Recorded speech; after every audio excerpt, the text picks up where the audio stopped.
This is Mr. Martin. This is a video for example 1. This is number 1 in the We Do section of the notes. So we're going to go through this together. We want to find the standard form of the equation of a hyperbola with foci at 0, 0, and 8, 0, and vertices at 3, 0, and 5, 0. So my first step always is to graph these so I have a visual of what's going on, because that really helps me. So I've got foci at 0, 0, and then 8, 0. So right away I can see that since my foci are horizontal, that this is going to be a horizontal hyperbola, so I know it's going to be x minus h squared over a squared minus y minus k squared over b squared is equal to 1. Okay, remember for a hyperbola, the a squared and b squared stay. It's a minus in between, and then if it's horizontal, the x minus h squared is first. If it's vertical, we would switch those around. Okay, so I have my foci here, and I'm going to graph my vertices as well. So I've got 3, 0, and 5, 0. Okay, so there's a whole bunch of things that I can find out once I graph these. Number 1, it's going to be horizontal. Number 2, I can find my center. My center's got to be directly in between these, so we can see that it's got to be right there at 4, 0. So I've got my center. That's 4, 0. That's going to be my HK. And then I know this from my center to either vertex, that's my value of A. So I know that A is equal to 1. I just count that off. So from 4 to 5, that's 1 unit, or from 4 to 3, that's 1 unit. And I know that my distance from the center to either foci, that's going to be the value C. So from 4 to 8, that's 4 units. So I know that C is equal to 4. And then for a hyperbola, I know that c squared is equal to a squared plus b squared.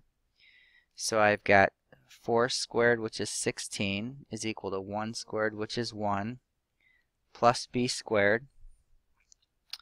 And I'll subtract 1 from both sides, so I get b squared is equal to 15. And really that's all I need, but we're going to find b also. So b is the square root of 15, which is about 3.9.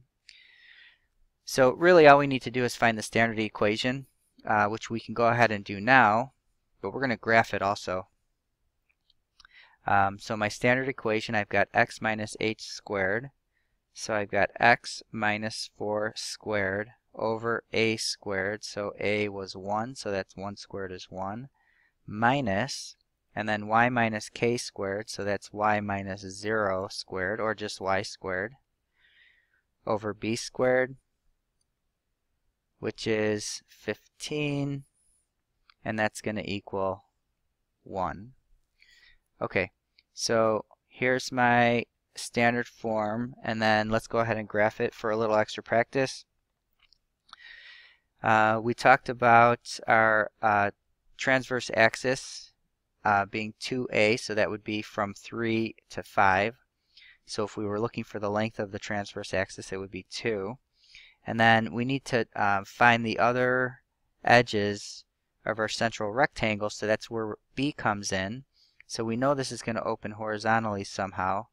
So b, we're going to go up 3.9, 1, 2, 3.9, so somewhere about there, and then down 3.9, so somewhere around there. And then what I like to do from there is I'm going to make my central rectangle based on my values of a and b and where I graphed my vertices and these 2 points that I got by going b units away from the center along the conjugate axis. So here's my central rectangle. I know my asymptotes have to go through the diagonals, so I'm going to make my asymptotes. Remember to make your central rectangle and your asymptotes dashed or dotted, because they're not really part of the hyperbola. They're just kind of a visual for us, and they help us to sketch it. So here's my asymptotes. and I know that this is going to open horizontally. So I always have these 4 points here on my central rectangle. Make sure you pick the right ones because it's easy to forget which way you're opening. And our foci, just like ellipses, they were inside the curve, so these have to be inside the curve. So I'm going to start from my vertex and I'm going to approach my asymptotes on the top and the bottom. Okay, so the blue curve here, that is actually the hyperbola, and everything else is just helping us. So I've got my vertices, I've got my center, I've got my foci, I've got my asymptotes, and we'll work on finding equations for those in the next example. So if you need to rewind and watch this again if you missed anything, or if you have any questions, make sure you ask me in class. And when you're ready, go ahead and move on to number 2 for this section.